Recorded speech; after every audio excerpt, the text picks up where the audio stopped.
엄마, 치매 검사부터 받아요. 그 한마디가 시작이었습니다. 자식들이 요양원을 말하기 시작했고 집 명의를 넘기자는 서류가 식탁 위에 올라왔습니다. 겉으로는 효도인데 눈빛은 너무 익숙했습니다.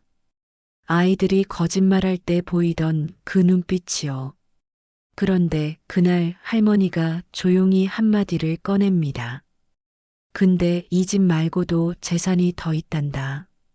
순간 집안 공기가 달라집니다. 웃던 얼굴이 굳고 말투가 바뀌고 그날 이후 가족은 효도가 아니라 경쟁을 시작합니다. 하지만 더 무서운 건 따로 있습니다. 할머니는 정말 기억이 흐려진 걸까요? 아니면 일부러 모르는 척하고 있는 걸까요? 그리고 70억이라는 숫자가 나온 그날, 가족이 숨기고 있던 진짜 얼굴이 드러납니다. 그런데 이 이야기는 여기서 끝이 아닙니다. 진짜 반전은 돈이 아니라 할머니가 준비해둔 마지막 한 수입니다. 끝까지 들으시면 왜 할머니가 웃고 있었는지 이해하게 됩니다. 여러분이라면 이 상황에서 사인하시겠나요? 거절하시겠나요? 댓글로 사인 거절 남겨주세요. 구독과 좋아요는 다음 이야기를 이어가는 큰 힘입니다. 나는 오늘도 거실 소파에 앉아 창밖을 바라보고 있습니다. 이 아파트에서 남편과 함께 보낸 시간이 벌써 25년이 넘었는데 요즘 들어 이 집이 낯설게 느껴지는 건 아마도 자식들 때문일 겁니다. 아니, 정확히 말하면 자식들이 나를 대하는 태도 때문이겠죠. 남편이 세상을 떠난 지 5년이 흘렀습니다. 그때 받은 퇴직금과 보험금으로 이 집 대출을 모두 갚았고 남은 돈은 은행에 예금해 두었죠. 72살의 할머니 혼자 살기엔 너무 큰 집이라고들 하지만 나는 이곳에서 남편의 체온을 느낄 수 있고 아이들이 뛰어놀던 소리가 들리는 것 같아서 떠날 수가 없었습니다. 엄마, 오늘 병원 예약했어요. 치매 검사 한번 받아보세요. 큰 며느리가 지난주에 이렇게 말했을 때 나는 속으로 웃음이 나왔습니다. 내가 언제 치매에 걸렸다고 저렇게 확신에 찬 표정으로 말하는 걸까요? 물론 요즘 들어 깜빡깜빡하는 게 있긴 합니다. 어제 점심에 뭘 먹었는지 기억이 안 날 때도 있고 가스불을 끄지 않고 외출한 적도 한두 번 있었죠. 하지만 그게 치매입니까? 나이 들면 누구나 겪는 자연스러운 현상 아닙니까?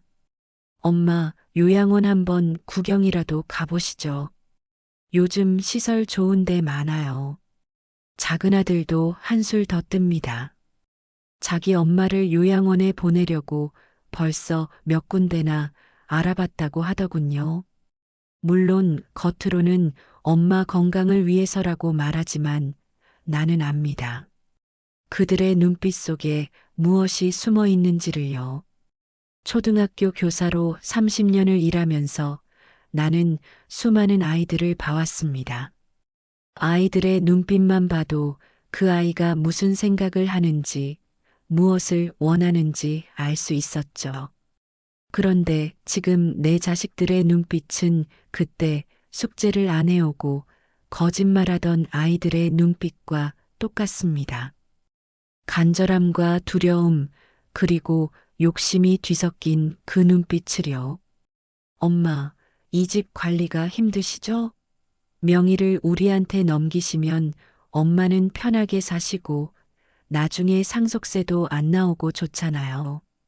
큰아들이 이렇게 말했을 때 나는 차를 한 모금 마시며 아무 말도 하지 않았습니다. 그저 고개만 끄덕였죠.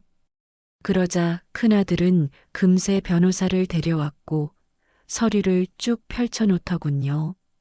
나는 그 서류들을 천천히 읽어보았습니다. 아니, 읽는 척 했다고 해야 맞겠네요. 엄마, 여기 사인만 하시면 돼요. 어렵지 않아요. 큰 며느리가 펜을 내밀었지만 나는 그날 갑자기 머리가 아프다고 했습니다. 사실 머리는 하나도 안 아팠지만 연기는 해야 했으니까요. 그들이 실망한 표정으로 돌아가는 모습을 보며 나는 이 연극이 언제까지 계속될지 궁금해졌습니다. 다음 날 작은 아들이 찾아왔습니다. 손에는 비싼 한약 세트를 들고 왔더군요. 평소 같으면 명절에나 겨우 얼굴 비추던 아들이 갑자기 효자가 된 겁니다. 엄마, 건강하셔야죠. 이거 매일 드세요. 고맙다고 말하며 받았지만 속으로는 씁쓸했습니다. 이 한약이 진짜 내 건강을 위한 건지 아니면 내가 오래오래 살아서 자기들 계획에 차질이 생길까봐 걱정되는 건지 알 수가 없었으니까요. 저녁이 되자 작은 며느리가 또 전화를 했습니다. 어머니, 요즘 통장 관리하시기 힘드시죠? 제가 도와드릴게요. 통장이랑 도장 좀 맡겨주세요. 나는 그래야겠구나 하며 순순히 대답했습니다. 그리고 다음날 은행에 가서 통장을 새로 만들었죠. 기존 통장은 잔액을 거의 비워두고 새 통장에 돈을 옮겨 놓았습니다. 자식들이 모르는 게 있습니다. 나는 치매가 아니라는 것, 그리고 그들이 무슨 생각을 하는지 다 알고 있다는 것을요. 하지만 나는 계속 모르는 척, 잊어버리는 척 했습니다. 왜냐하면 내게는 그들이 절대 상상도 못할 비밀이 있었으니까요. 지난주 토요일 두 아들 내외가 모두 모였습니다. 가족회의를 하자고 했죠. 나는 안방에서 나와 거실 소파에 앉았고 네 사람은 나를 둘러싸고 앉았습니다. 마치 법정 같았어요. 엄마, 솔직히 말씀드릴게요.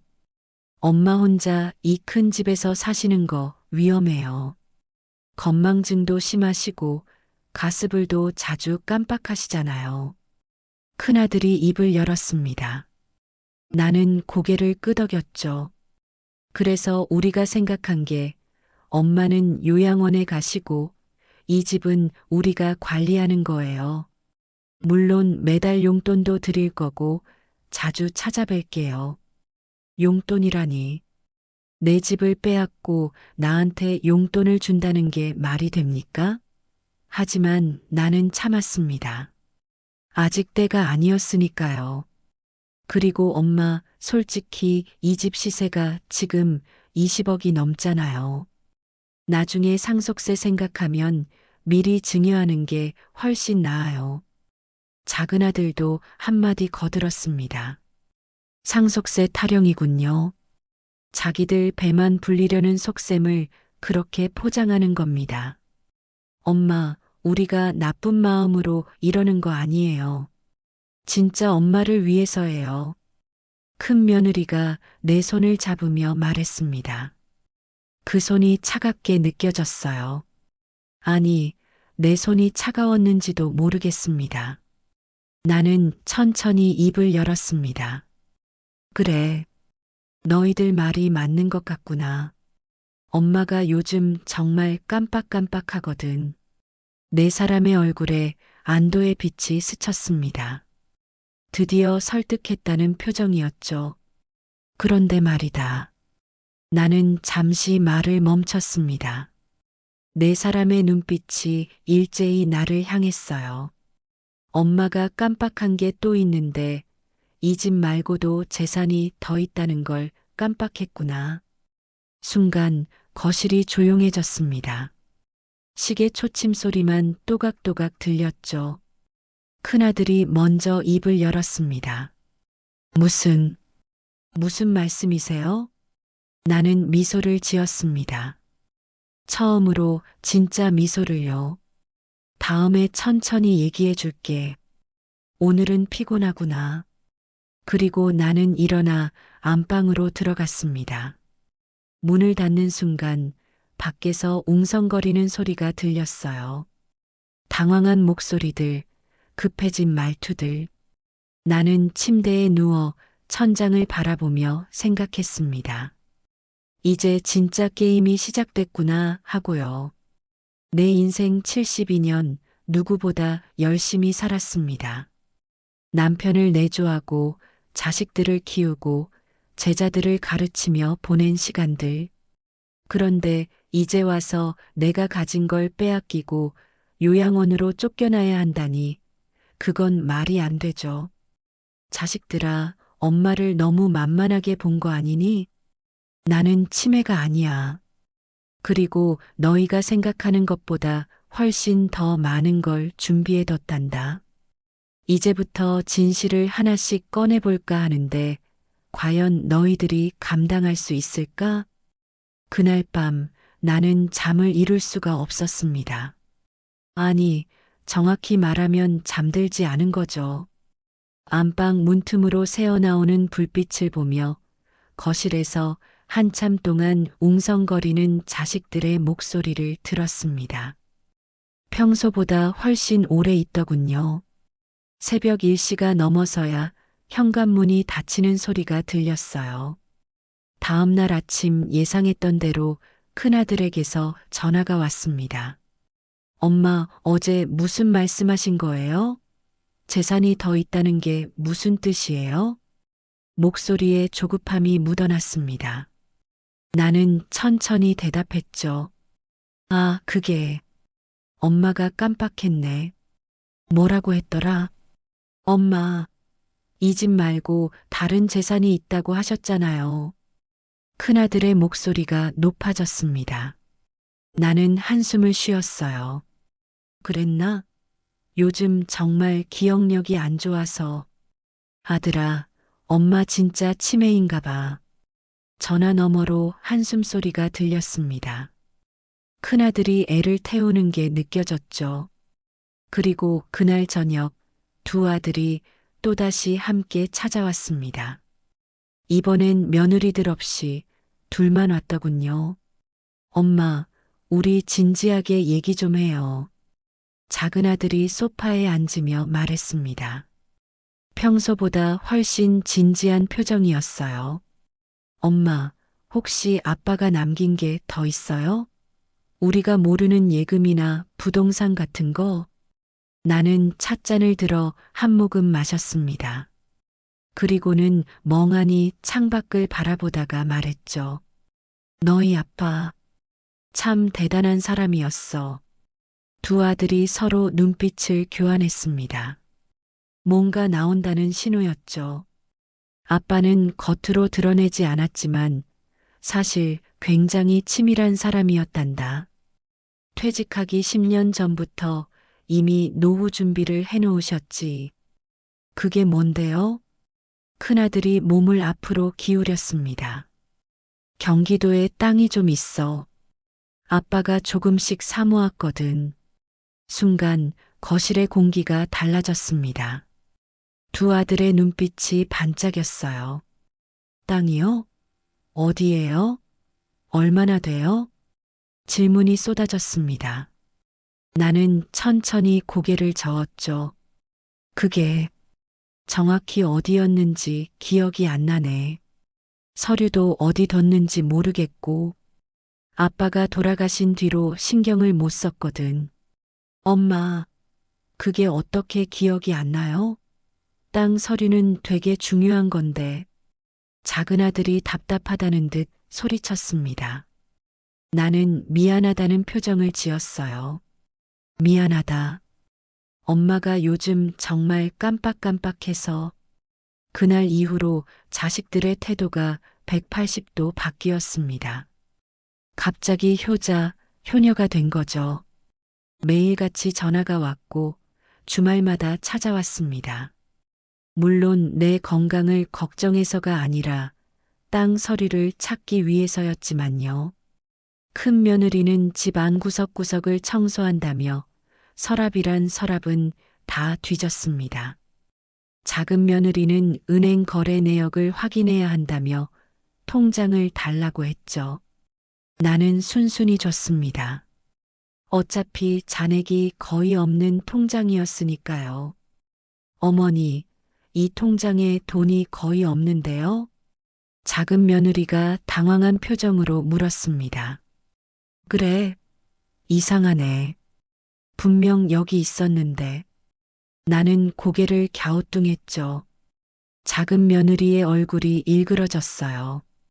어머니, 혹시 다른 통장 있으세요? 아빠 퇴직금이랑 보험금 받으신 거 어디 갔어요? 글쎄, 어디 뒀더라. 기억이 안 나네. 사실 그 돈은 이미 다른 은행에 안전하게 숨겨놨습니다.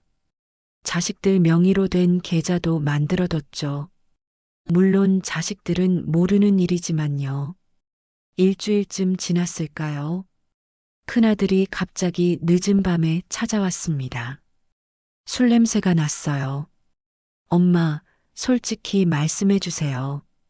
땅이 정말 있는 거예요? 없는 거예요? 있어. 엄마가 왜 거짓말을 하겠니? 그럼 서류가 어디 있는지 좀 생각해 보세요. 엄마, 나 지금 회사에서도 힘들고, 사업도 안 풀리고, 진짜 어려워요. 큰아들이 하소연하기 시작했습니다. 그 모습을 보니 마음 한편이 아팠어요. 내가 낳아 키운 자식인데 이렇게 힘들어하는 걸 보니 측은한 마음이 들더군요. 아들아, 나는 큰아들의 손을 잡았습니다. 엄마가 너희들 힘든 거 다 알아. 그런데 말이다. 엄마한테도 마음 아픈 게 있단다. 뭐가요? 너희들이 엄마를 어떻게 생각하는지 알아. 요양원 보내고 싶어 하잖니. 재산만 챙기면 엄마는 필요 없는 거지. 큰아들이 고개를 숙였습니다. 엄마, 그게 아니라. 아니긴 뭐가 아니니. 엄마가 늙고 병들었다고 짐이 된 거잖아. 그래서 엄마도 생각을 좀 해봤단다. 나는 큰아들의 눈을 똑바로 바라봤습니다. 이 집이랑 땅, 그리고 엄마가 가진 모든 재산을 누구한테 줄지 말이야. 큰아들의 눈빛이 변했습니다. 슬픔이나 미안함은 사라지고 오직 탐욕만 남았더군요. 엄마, 저는 형이니까 너희 둘 중에 누가 엄마를 진짜 사랑하는지 보고 싶구나. 그 사람한테 다 주려고. 그날 밤 큰아들이 돌아간 뒤 나는 오랫동안 창밖을 바라봤습니다. 저 멀리 한강이 보이는 이 아파트를 남편과 처음 봤을 때가 떠올랐어요. 남편은 여기서 우리 늙어가자고 했었죠. 그런데 남편은 먼저 떠났고 이제 나 혼자 남았습니다. 다음 날부터 두 아들의 경쟁이 시작됐습니다. 큰아들은 아침마다 전화해서 안부를 물었고 작은 아들은 저녁마다 반찬을 사들고 왔죠. 큰 며느리는 병원 예약을 잡았다며 나를 모시고 갔고 작은 며느리는 백화점에서 옷을 사줬습니다. 웃기는 건 이 모든 게 진심이 아니라는 거였어요. 눈빛을 보면 알 수 있었습니다. 나를 보는 게 아니라 내 뒤에 있는 재산을 보고 있다는 거리요. 어느 날 저녁 두 아들이 또 함께 왔습니다. 이번엔 각자 선물을 들고 왔더군요. 엄마, 이거 건강식품이에요. 비싼 건데 엄마한테 좋대요. 엄마, 저는 안마의자 주문했어요. 다음 주에 배송 온대요. 두 사람이 서로를 견제하는 게 눈에 보였습니다. 나는 고맙다고 말하며 두 아들을 소파에 앉혔죠. 얘들아, 엄마가 오늘 병원 갔다 왔는데 두 아들이 긴장한 표정으로 나를 바라봤습니다. 치매 검사 결과가 나왔거든. 그래서요? 다행히 치매는 아니래. 그냥 나이 들면서 생기는 자연스러운 건망증이라고. 두 아들의 얼굴에 실망감이 스쳤습니다.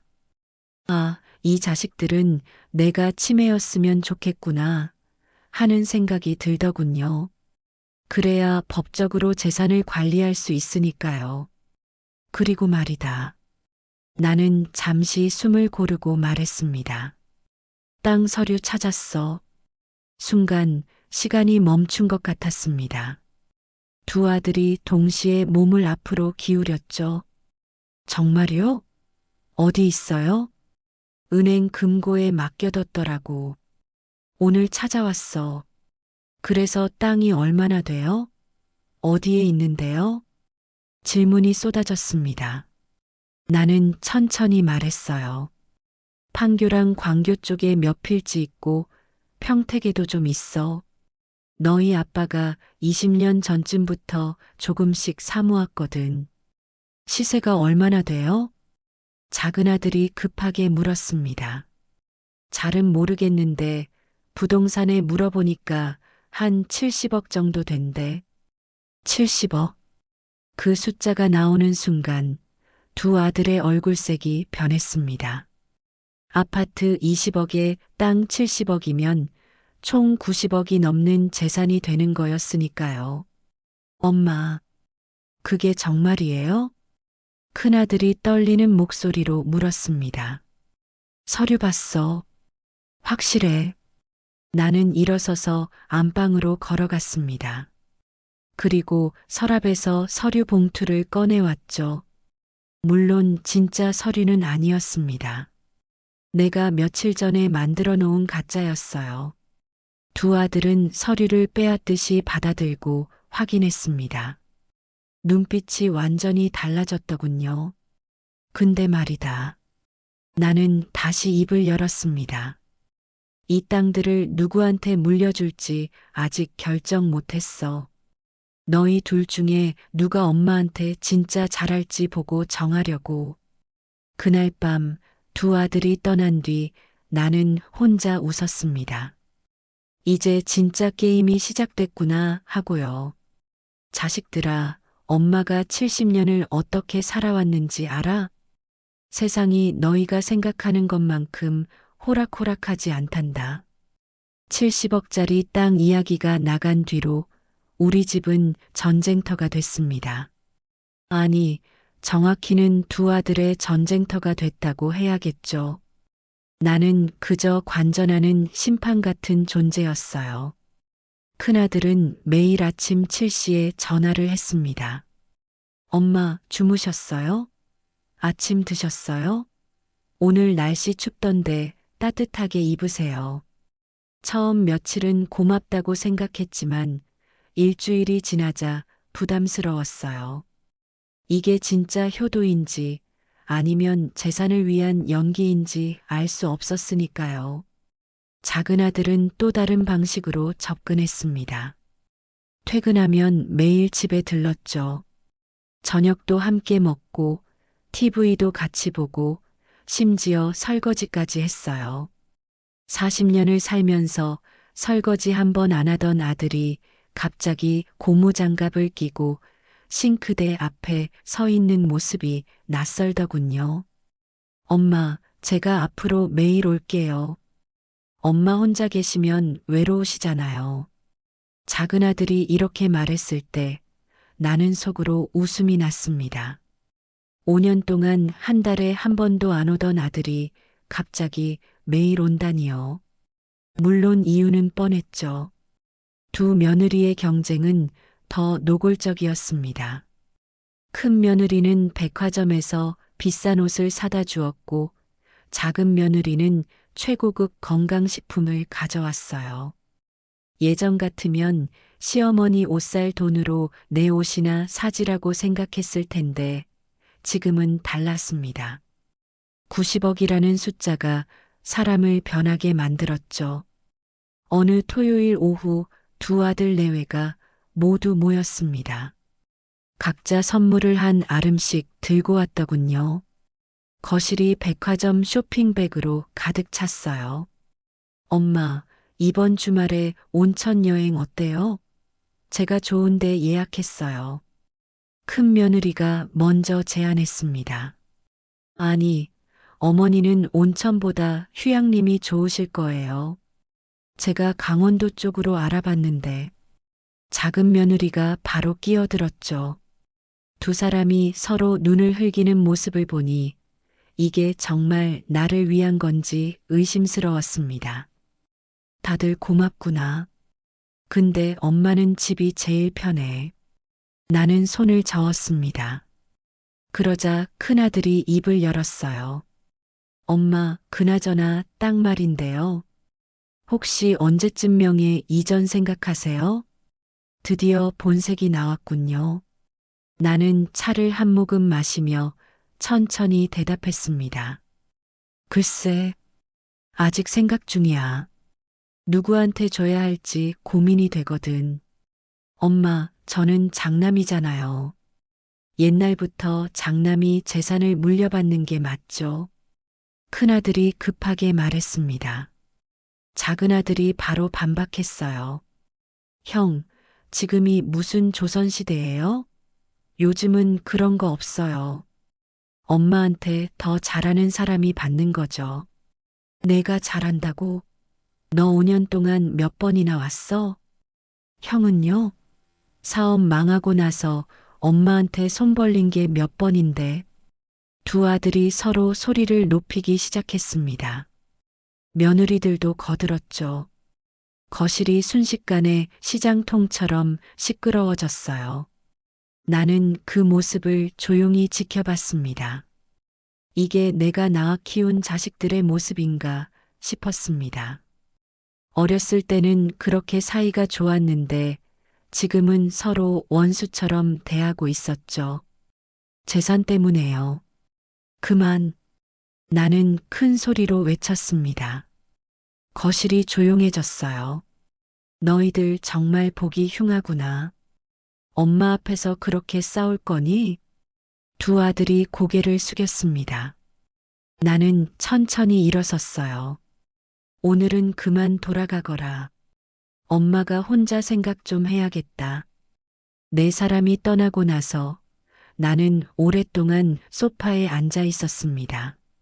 창밖으로 해가 지고 있었어요. 석양빛이 거실을 붉게 물들였죠. 문득 남편 생각이 났습니다.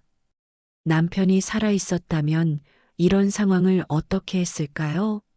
아마도 엄하게 혼을 냈겠죠. 자식들이 재산만 밝히면 안 된다고 말하면서요. 그런데 사실 이 모든 게 내가 계획한 거였습니다. 땅 서류는 가짜였어요. 70억짜리 땅 같은 건 처음부터 없었죠. 판교나 광교 쪽 땅도 없었고 평택 땅도 없었습니다. 남편은 평범한 회사원이었고 퇴직금도 그렇게 많지 않았어요. 그럼 왜 이런 거짓말을 했느냐고요?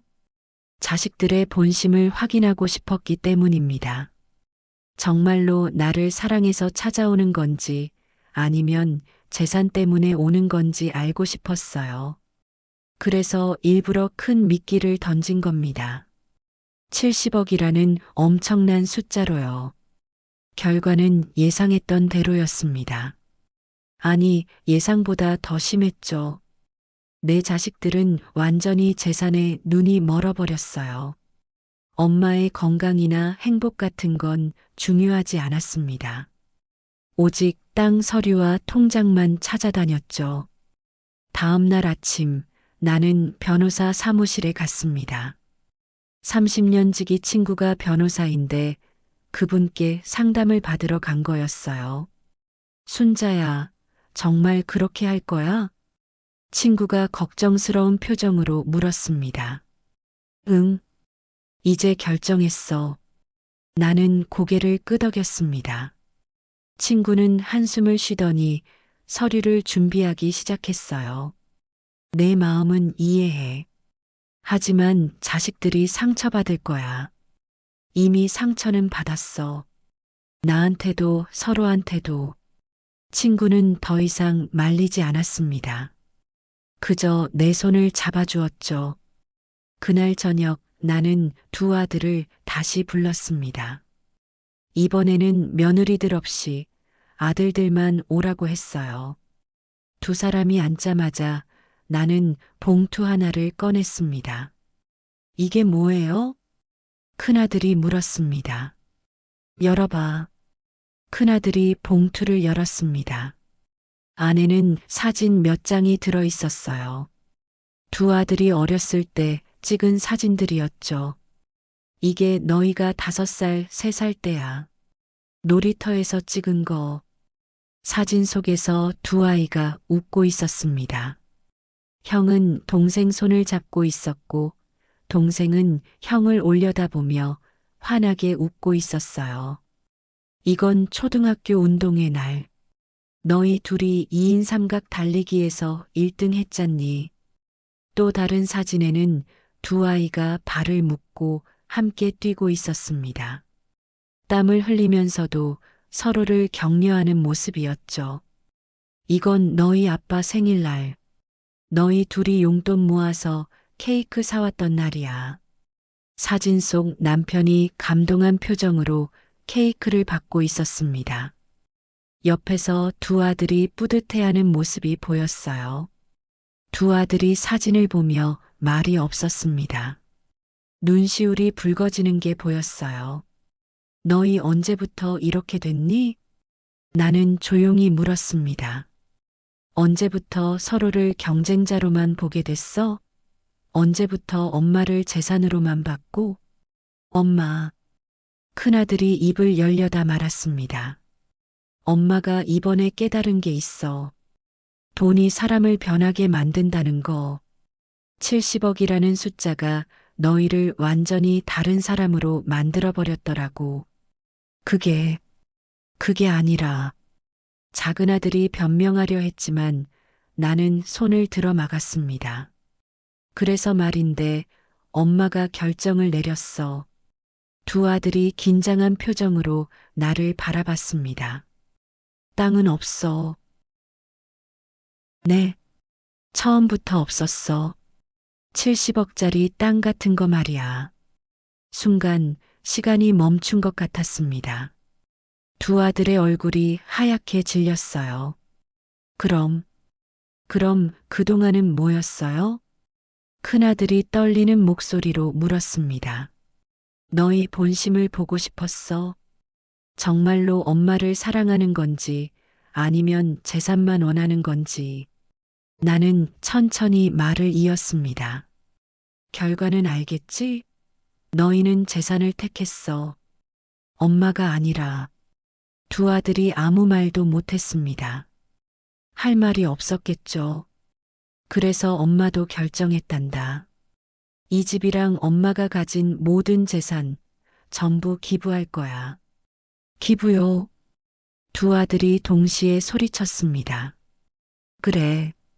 내가 30년 동안 가르친 학교에 장학금으로 기부하려고. 그게 더 의미 있을 것 같아서. 나는 일어서서 안방으로 걸어갔습니다. 뒤에서 두 아들이 뭐라고 말하는 소리가 들렸지만 듣고 싶지 않았어요. 방문을 닫고 침대에 누웠습니다. 눈물이 났어요. 슬퍼서가 아니라 후련해서였습니다. 드디어 끝이 보이는 것 같았거든요. 하지만 이건 아직 끝이 아니었습니다. 진짜 반전은 이제부터였으니까요. 그날 밤 이후로 일주일 동안 아무에게도 연락이 오지 않았습니다. 두 아들도 며느리들도 전화 한 통 없었어요. 처음엔 다행이라고 생각했습니다. 이제 재산 때문에 들러붙지 않겠구나 하고요. 하지만 사흘째 되던 날부터는 외로움이 밀려왔어요. 아무리 미웠어도 서운했어도 그들은 내가 낳아 키운 자식들이었으니까요. 일주일째 되던 날 아침 현관 초인종이 울렸습니다. 인터폰을 보니 큰아들이었어요. 혼자 왔더군요. 나는 문을 열어줬습니다. 엄마, 큰아들의 눈이 충혈되어 있었습니다. 며칠 동안 잠을 설친 것 같았어요. 들어오너라. 거실 소파에 마주 앉았습니다. 한동안 침묵이 흘렀죠. 큰아들이 먼저 입을 열었습니다. 엄마, 죄송해요. 정말, 정말 죄송합니다. 큰아들의 목소리가 떨렸어요. 일주일 동안 생각 많이 했어요. 내가 언제부터 이렇게 됐나? 왜 이렇게 됐나? 큰아들이 고개를 숙였습니다. 사업 망하고 빚 갚느라 힘들고 그러다 보니 어느새 돈만 보게 됐어요. 엄마가 아니라 엄마가 가진 걸 보게 됐죠. 저도 모르게요. 눈물이 뚝뚝 떨어졌습니다. 48년을 살면서 큰아들이 우는 모습을 본 게 몇 번이나 될까요? 손에 꼽을 정도였어요. 엄마, 용서해 주세요. 제가 너무 못된 자식이었어요. 나는 아무 말도 하지 않았습니다. 그저 가만히 앉아서 아들을 바라봤죠. 큰아들은 한참을 울었어요. 어른이 된 후로 처음 보는 진심에서 우러나온 눈물이었습니다. 엄마가 전 재산 기부한다고 해서 처음엔 화가 났어요. 근데 집에 가서 생각해 보니까 그게 당연한 거더라고요. 엄마 재산은 엄마 거잖아요. 내가 왜 그걸 당연하게 내 거라고 생각했는지. 큰아들이 주머니에서 뭔가를 꺼냈습니다. 낡은 지갑이었어요. 제가 늘 가지고 다니는 거예요. 엄마가 초등학교 졸업할 때 주신 거 기억하세요? 나는 고개를 끄덕였습니다. 남편과 함께 백화점에 가서 골라준 지갑이었죠. 이 안에 엄마 사진이 있어요. 제 중학교 입학식 날 찍은 거. 그때 엄마가 얼마나 기뻐하셨는지. 큰아들이 지갑을 펼쳐 보여줬습니다. 정말 그 사진이 있었어요. 30년이 넘은 사진인데도 소중하게 간직하고 있었던 겁니다. 엄마, 저 이제 알겠어요. 제가 진짜 필요한 게 뭔지. 돈이 아니라 엄마였어요. 엄마의 사랑이었고 가족이었어요. 나는 눈물이 났습니다. 참으려고 했지만 참을 수가 없었어요. 아들아, 나는 큰아들의 손을 잡았습니다.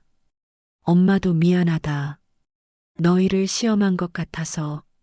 아니에요, 엄마. 엄마가 그렇게라도 안 했으면 저는 계속 모르고 살았을 거예요. 제가 얼마나 추한 인간이었는지. 그때 다시 초인종이 울렸습니다.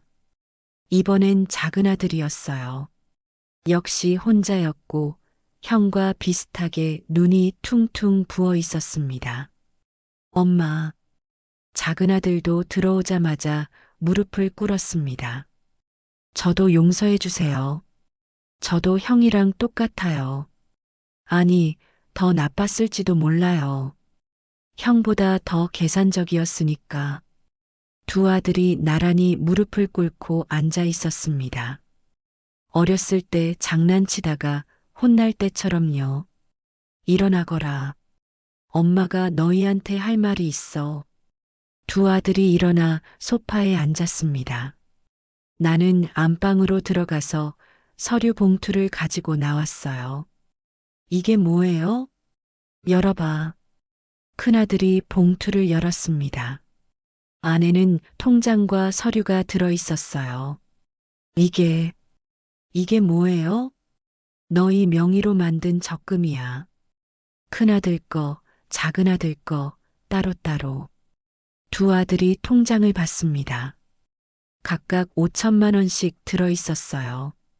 너희 아빠 퇴직금이랑 보험금 받아서 조금씩 넣어뒀어. 10년 동안. 엄마, 이게 원래는 너희가 정말 힘들 때 주려고 했어. 근데 너희가 너무 재산만 밝히니까 주기 싫더라고. 나는 미소를 지었습니다. 그래서 없는 땅 이야기를 꾸며낸 거야. 너희가 얼마나 변했나 보고 싶어서. 엄마. 근데 엄마가 틀렸어. 너희는 변한 게 아니라 잠시 길을 잃었던 거더라. 오늘 다시 찾아왔잖니. 진심으로. 두 아들이 동시에 울기 시작했습니다. 48살, 45살 된 어른들이 어린아이처럼 울었어요. 그리고 이 서류는 뭐냐면 나는 또 다른 서류를 꺼냈습니다. 이 아파트 지분이야. 반반 나눠서 너희한테 증여할 거야. 엄마가 죽고 나서가 아니라 지금 당장. 엄마, 그럼 엄마는요? 엄마는 여기 계속 살 거야. 너희 명의가 돼도 엄마 집이잖니. 다만 나중에 상속세 안 나오게 미리 정리하는 거지. 이건 변호사 친구가 조언해준 방법이었습니다. 미리 증여하면 세금도 적게 나오고 자식들도 안심할 수 있다고요. 하지만 조건이 있어. 나는 두 아들을 번갈아 봤습니다.